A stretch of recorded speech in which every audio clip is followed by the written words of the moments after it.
मुंबई के जुहू तट पर बना वो 2 मंजिला घर मेरा अभयारण्य, मीरा का वो शांत आश्रय होना चाहिए था जिसका सपना मैं हर दिन काम के बाद घर लौटने पर देखती थी। लेकिन जब से मैंने इस परिवार में शादी की थी, वो सपना लगातार धुंधला होता जा रहा था। मैं एक छोटे सामुदायिक बैंक में लोन ऑफिसर हूँ। हर सुबह मैं घर से जल्दी निकल जाती हूँ, धूप और हवा से भरी समुद्री सड़क पर गाड़ी चलाते हुए, इस विश्वास से चिपकी रहती हूँ कि अगर मैंने थोड़ी और कोशिश की तो सब ठीक हो जाएगा।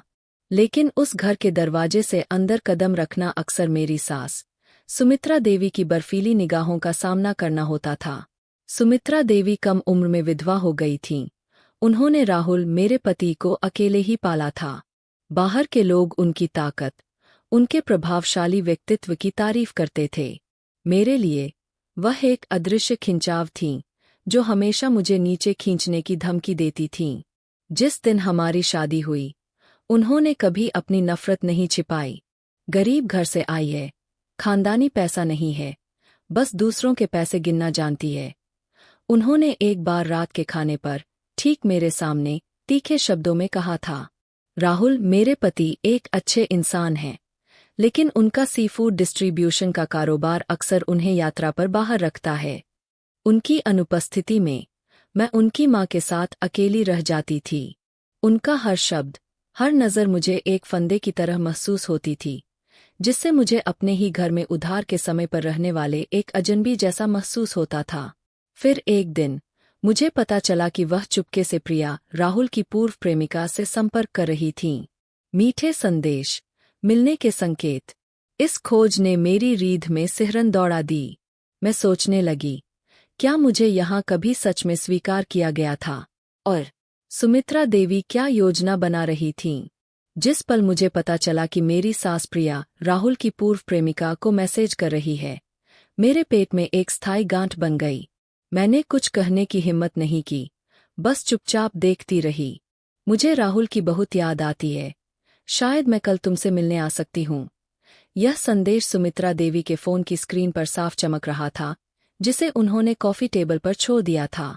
उन्होंने तुरंत, बिना किसी हिचकिचाहट के जवाब दिया, बेशक प्यारी, मुझे तुमसे मिलकर खुशी होगी।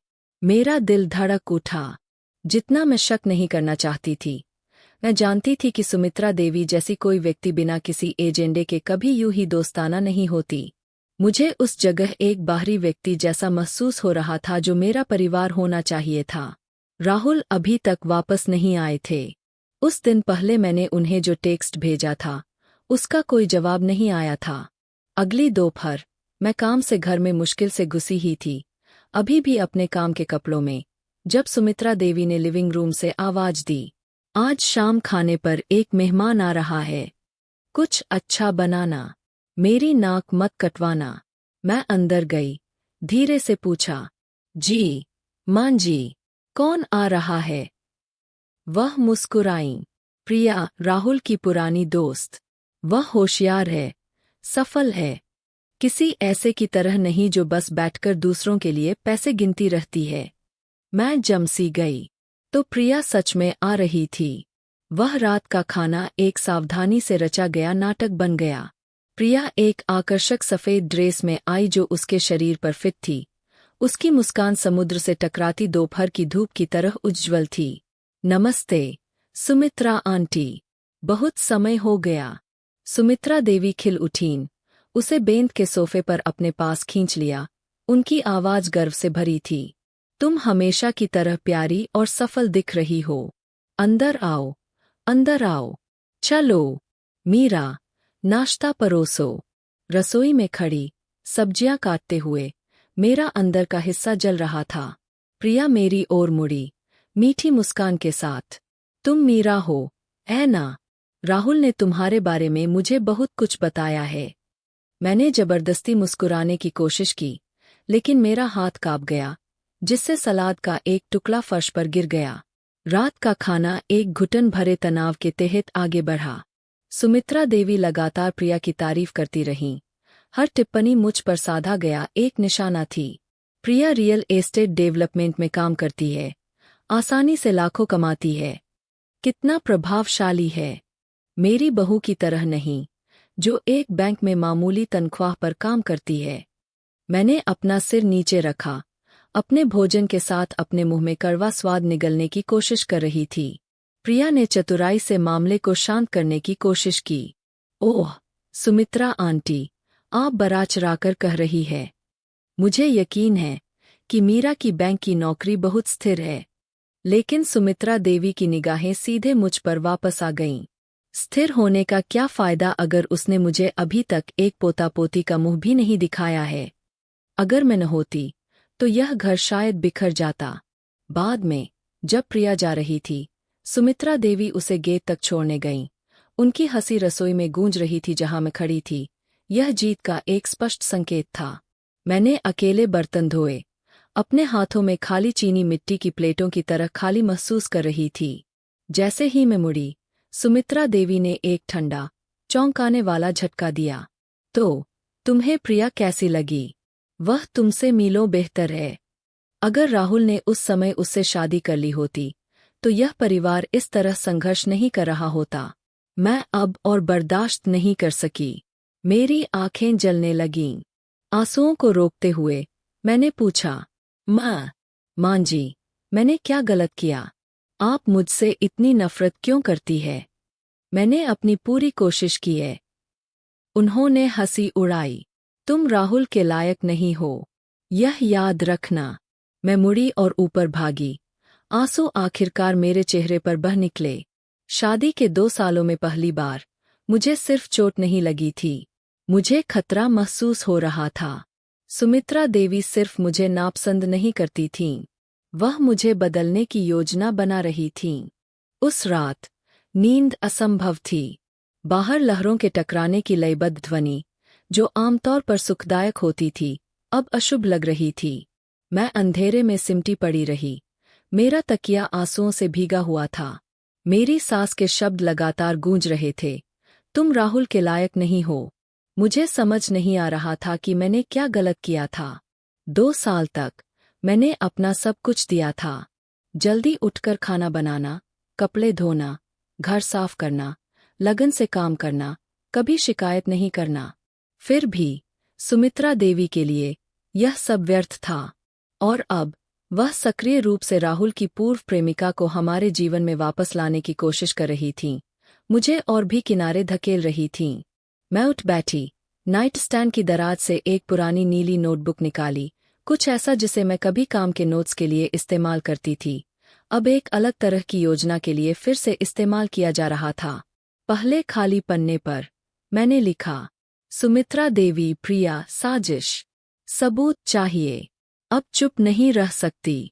मैंने प्रिया को रेखांकित किया, पेन को जोर से दबाते हुए, जैसे कि अपने दिल में एक रिमाइंडर उकेर रही हूं। मैं अब और कमजोर नहीं रह सकती थी। अगली सुबह मैं सामान्य से पहले घर से निकल गई। तट के नीचे एक छोटे से कैफे में रुककर मुझे एक शांत कोने की मेज मिली। मेरे हाथ थोड़े कांप रहे थे जब मैंने उस एकमात्र व्यक्ति को टेक्स्ट किया जो मुझे लगा कि मदद कर सकता है। अंजलि, मुझे तुम्हारी जरूरत है, तुरंत। यह मेरी सास और राहुल की एक्स प्रिया के बारे में है। मुझे लगता है कि कुछ गड़बड़ चल रही है। क्या हम दोपहर के भोजन पर मिल सकते हैं? अंजलि, कॉलेज से मेरी सबसे अच्छी दोस्त, अब मुंबई में एक तेजतर्रार वकील। मिनटों बाद उसने जवाब दिया, जरूर, मैं दोपहर के आसपास बैंक आ जाऊंगी। मुझे सब कुछ बताना। मैंने एक कांपती हुई सांस छोड़ी। अंजलि का मेरे पक्ष में होना तूफान में एक छोटे लंगर की तरह महसूस हुआ। उस दोपहर हम बैंक के पास एक डेली में मिले। अंजलि अपने signature short haircut, tailored pant suit और पैनी आंखों के साथ ध्यान से सुनती रही। जब मैंने बात खत्म की तो उसने भौहें सिकोड़ लीं। हाँ, यह निश्चित रूप से संदिग्ध लग रहा है, लेकिन कोई अचानक कदम मत उठाना। सबसे पहले हमें ठोस सबूत चाहिए। क्या तुमने कोई और संदेश देखा है? मैंने सिर हिलाया, टेक्स्ट और प्रिया के आने की परेशान करने वाली संयोगों को याद करते हुए। लेकिन सुमित्रा देवी के फोन तक पहुंचना लगभग असंभव था। वह उसकी बाज की तरह रखवाली करती थीं। अंजलि ने एक पल सोचा, फिर उसके होठों पर एक छोटी सी मुस्कान आ गई। अभी के लिए तुम कर्तव्यपरायण, शांत बहू की भूमिका निभाती रहो।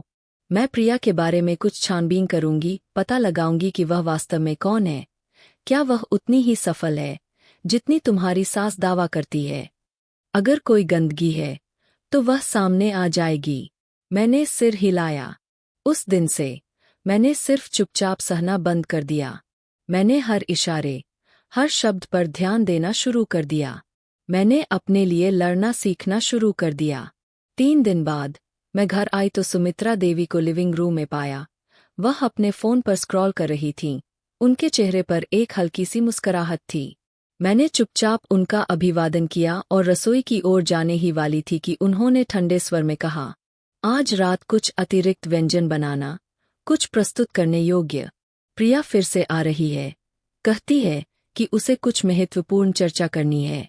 मैं रुकी, अपनी आवाज स्थिर रखते हुए। ठीक है मां जी, मैं शुरू करती हूँ। प्रिया फिर से, लेकिन इस बार सिर्फ मिलने या सुमित्रा देवी से मिलने के लिए नहीं, बल्कि कुछ महत्वपूर्ण चर्चा करने के लिए। मेरी सास के शब्द चाकू के एक और मोड़ की तरह महसूस हुए। राहुल से जुड़ी ऐसी क्या महत्वपूर्ण बात हो सकती थी जो उनके लौटने का इंतजार नहीं कर सकती थी? इसे सुमित्रा देवी के साथ निजी तौर पर क्यों चर्चा करनी थी? मैं रसोई में गई, अपने फोन का वॉइस रिकॉर्डर चालू किया और उसे अपनी एप्रन की जेब में डाल लिया। उस शाम प्रिया आई, हमेशा की तरह दीप्तिमान, एक फोल्डर लिए हुए। ठीक से बैठने से पहले ही उसने बोलना शुरू कर दिया। सुमित्रा आंटी, मैं लोनावाला के पास एक रिसोर्ट डेवलपमेंट प्रोजेक्ट पर काम कर रही हूँ। इसे निवेशकों की जरूरत है और मैंने सोचा राहुल इसमें साझेदारी करने में रुचि रख सकते हैं। कम शुरुआती पूंजी, उच्च रिटर्न, महीने में कुछ हजार का मुनाफा आसान होगा। सुमित्रा देवी ने सहमति में सिर हिलाया। अगर राहुल तुम्हारे साथ निवेश करता है तो इस परिवार को निश्चित रूप से आगे चलकर फायदा होगा। जब मैंने उनके अगले शब्द सुने तो मैं जमसी गई। अगर वह मान जाता है तो मैं उसे लोनावाला की वह जमीन दे दूंगी जो मैंने संभाल कर रखी है। इससे बेहतर और क्या हो सकता है? मेरा हाथ कांप गया। जमीन का एक टुकड़ा जिसका उन्होंने कभी उल्लेख नहीं किया था, एक संपत्ति जिसके बारे में मैं, उनकी 2 साल की बहू, जानती भी नहीं थी। प्रिया आत्मविश्वास से मुस्कुराई। मुझे पता है राहुल इसे जाने नहीं देंगे। मैंने एक चम्मच गिरा दिया, उसे फर्श से उठाते हुए। मेरी आवाज शांत थी। ठीक है, राहुल के वापस आने पर मैं उनसे पूछ लूंगी। सुमित्रा देवी भड़क उठीं। तुम्हें पूछने की क्या जरूरत है? मैं यह फैसला ले सकती हूँ। मैं चुप हो गई, लेकिन अंदर एक तूफान उबल रहा था। रात के खाने के बाद मैंने तुरंत अंजलि को टेक्स्ट किया। प्रिया चाहती है कि राहुल निवेश करे। सुमित्रा देवी ने लोनावाला की जमीन की पेशकश की। रिकॉर्डिंग पर है। अब क्या? अंजलि ने लगभग तुरंत जवाब दिया। सबूत संभाल कर रखो, प्रतिक्रिया मत दो। मैं अब उस प्रोजेक्ट की जांच कर रही हूँ। यह एक घोटाले की तरह लग रहा है। प्रिया को अपना गड्ढा खुद खोदने दो। मैंने अपना फोन कसकर पकड़ लिया। यह अब सिर्फ शक नहीं था, मुझे पक्का पता था। प्रिया सिर्फ पूर्व प्रेमिका नहीं थी, वह एक संदिग्ध योजना में एक मोहरा थी। और मेरी सास, जो कभी केवल मुझसे नफरत करती थीं, अब सक्रिय रूप से एक अजनबी की मदद कर रही थी ताकि मुझे संभावित रूप से अपने बेटे के जीवन से बाहर निकाल सकें। लेकिन इस बार मैं अकेली नहीं थी। मैं तैयार थी और एक जवाबी योजना बनने लगी थी। अगली दोपहर राहुल का टेक्स्ट आया। घर आ रहा हूँ। कल दोपहर तक पहुँच जाना चाहिए। अगर कुछ भी गलत है तो मुझे बताना। मैं स्क्रीन को घूरती रही। मेरा हाथ अभी भी अस्थिर था। इतने समय तक मैंने सब कुछ अकेले सहा था। उन्हें अपनी माँ और मेरे बीच में नहीं डालना चाहती थी। लेकिन यह अलग था। यह सिर्फ एक मुश्किल सास के बारे में नहीं था। यह एक साजिश थी जो हमारे परिवार को बर्बाद कर सकती थी। अगली सुबह मैंने अपने काम के कपड़े पहने और हमेशा की तरह नाश्ता तैयार किया। सुमित्रा देवी पहले से ही अपनी बेंत की कुर्सी पर थीं, चाय का कप पकड़े हुए। उनकी आंखें मुझ पर घूम रही थीं, सुबह की समुद्री हवा की तरह ठंडी। क्या प्रिया अभी तक कॉन्ट्रैक्ट लाई? उन्होंने सीधे पूछा। मैंने सिर हिलाया। मेरी आवाज समतल थी। हाँ, मैंने देखा। इस बार तुम इससे दूर रहना। राहुल और मैं फैसला करेंगे। इस परिवार को बड़ा सोचने की जरूरत है। हम तुम्हारी तरह बस पैसे गिनते नहीं रह सकते। मैंने मुश्किल से निगला। गले में वही परिचित गांठ बन रही थी, लेकिन मैं तैयार थी। आज वो दिन था जब पत्ते मेज पर रखे जाने थे। दोपहर के करीब राहुल आ गए। वह अपनी यात्रा से थके हुए लग रहे थे, लेकिन मुझे देखकर उनका चेहरा खिल उठा। उन्होंने मुझे कसकर गले लगाया, फुसफुसाते हुए, मैं अब यहाँ हूँ। मैंने उन्हें देखा। मेरा भाव गंभीर था। तुम्हें पहले यह सुनना होगा। मैंने रिकॉर्डिंग बजाई। सुमित्रा देवी की आवाज, प्रिया की आवाज, निवेश की पिच, गुप्त लोनावाला संपत्ति, यह सब चला, हर शब्द तेज और स्पष्ट। राहुल का चेहरा पीला पड़ गया। जब रिकॉर्डिंग समाप्त हुई, मैंने उन्हें वह फाइल दी जो अंजलि ने उस सुबह भेजी थी। फर्जी रिसॉर्ट परियोजना का विवरण, प्रिया के फीनिक्स और लास वेगास में निवेशकों को ठगने के इतिहास का दस्तावेजीकरण करने वाले सबूत। राहुल का चेहरा गुस्से से काला पड़ गया। माँ क्या सोच रही थीं?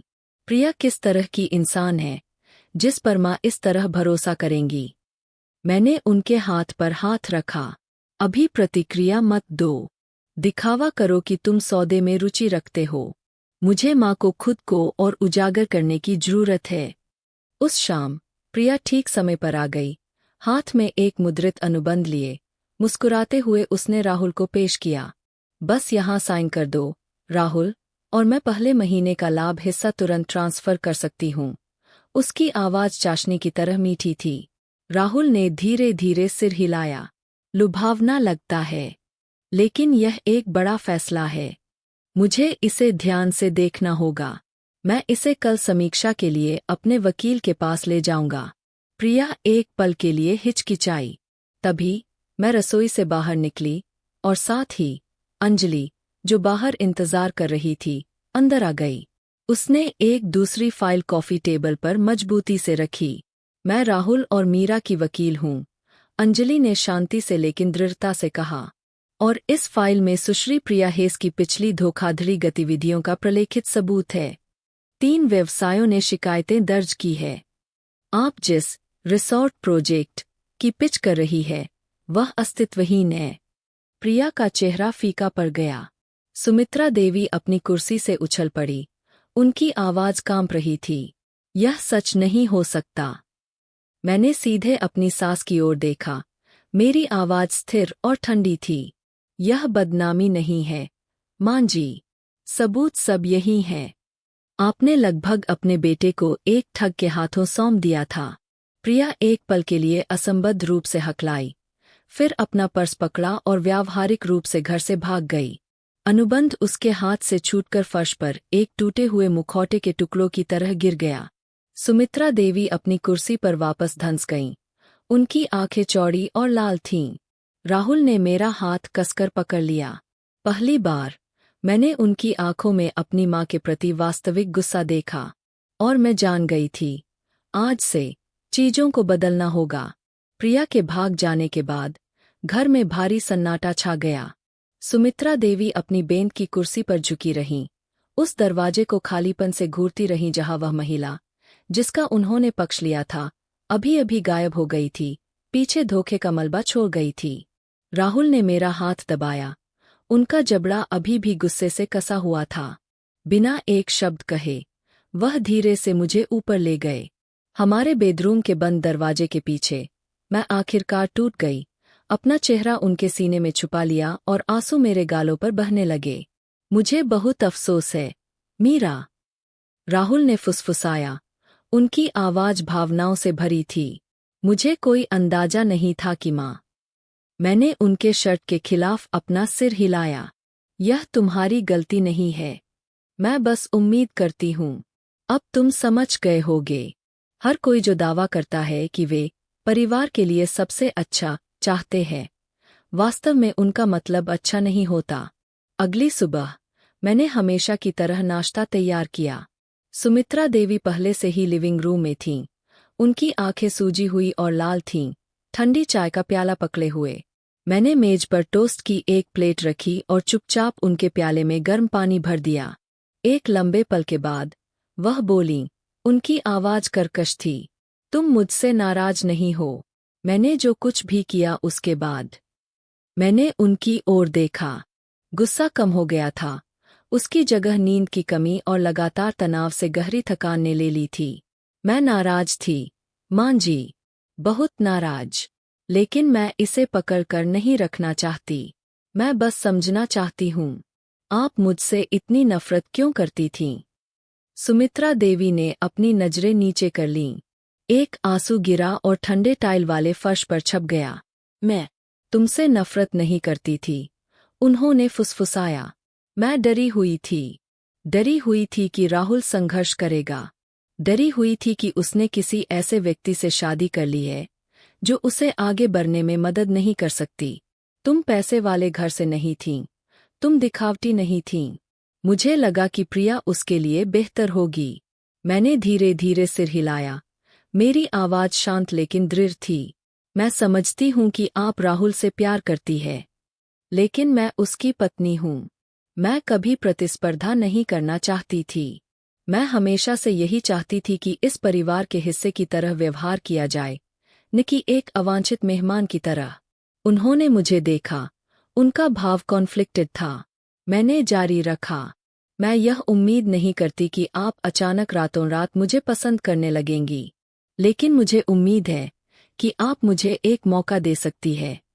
इसलिए नहीं कि मैं राहुल की पत्नी हूँ, बल्कि इसलिए कि मैं वास्तव में उससे प्यार करती हूँ और मैं हर दिन यहाँ एक जीवन बनाने की कोशिश कर रही हूँ। पहली बार मैंने सुमित्रा देवी की आंखों में आंसू देखे, गुस्से के आंसू नहीं, बल्कि शायद एहसास के। उन्होंने लगभग अपने बेटे, अपने परिवार और अपनी ईमानदारी को पूर्वाग्रह और डर के आधार पर बलिदान कर दिया था। उन्होंने माफी नहीं मांगी। सुमित्रा देवी आसान माफी मांगने वाली नहीं थीं, लेकिन उन्होंने एक हल्का, लगभग अगोचर सिर हिलाया। मैं कोशिश करूंगी। मेरे लिए उस पल में यह काफी था। इतने अंधेरे के बाद प्रकाश की एक छोटी सी किरण भी आगे बढ़ने के लिए काफी थी। समय बीतता गया। जुहू तट पर बना घर धीरे धीरे युद्ध के मैदान जैसा कम और घर जैसा ज्यादा महसूस होने लगा। भोजन के समय का भारी सन्नाटा हट गया, उसकी जगह अस्थायी बातचीत ने ले ली। सुमित्रा देवी रातों रात नहीं बदलीं, लेकिन लगातार आलोचना कम हो गई। उनके शब्दों के तीखे किनारे नरम हो गए। कभी कभी वह मुझे सब्जियां तैयार करने या सूप चखने में भी मदद करतीं, अभी भी आलोचना करती थीं, लेकिन सामान्य काटने वाले लहजे के बिना। एक शाम जब हम तीनों खाने की मेज के चारों ओर बैठे थे, मैंने मेज के नीचे राहुल का हाथ पकड़ा और उसे देखकर मुस्कुराई। सुनिए, मैं गर्भवती हूँ। राहुल एक सेकंड के लिए जम गए, फिर उनका चेहरा एक बड़ी मुस्कान में बदल गया।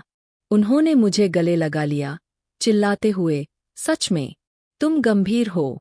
मैं पिता बनने वाला हूँ। सुमित्रा देवी ने चौंक कर ऊपर देखा, कुछ उज्ज्वल, कुछ आशाजनक। उनकी आंखों में चमक उठा। मैं सच में दादी बनने वाली हूँ। मैंने सिर हिलाया, धीरे से उनकी आंखों में देखते हुए। हाँ, मुझे उम्मीद है कि हमारा परिवार हमेशा ऐसा ही रह सकता है। जब से मैं इस घर में आई थी, पहली बार सुमित्रा देवी मुझ पर मुस्कुराईं, एक असली मुस्कान, बिना किसी आरक्षण या गणना के। यह एक सच्ची मुस्कान थी, जैसे उनके अपने कंधों से भी आखिरकार एक भारी बोझ उतर गया हो। वह घर जिसने कभी मेरा दम घोंट दिया था, आखिरकार मेरा अभयारण्य बन रहा था। इसलिए नहीं कि सारे घाव भर गए थे, बल्कि इसलिए कि उथल पुथल और आंसुओं के बीच हम धीरे धीरे एक परिवार बनना सीख रहे थे।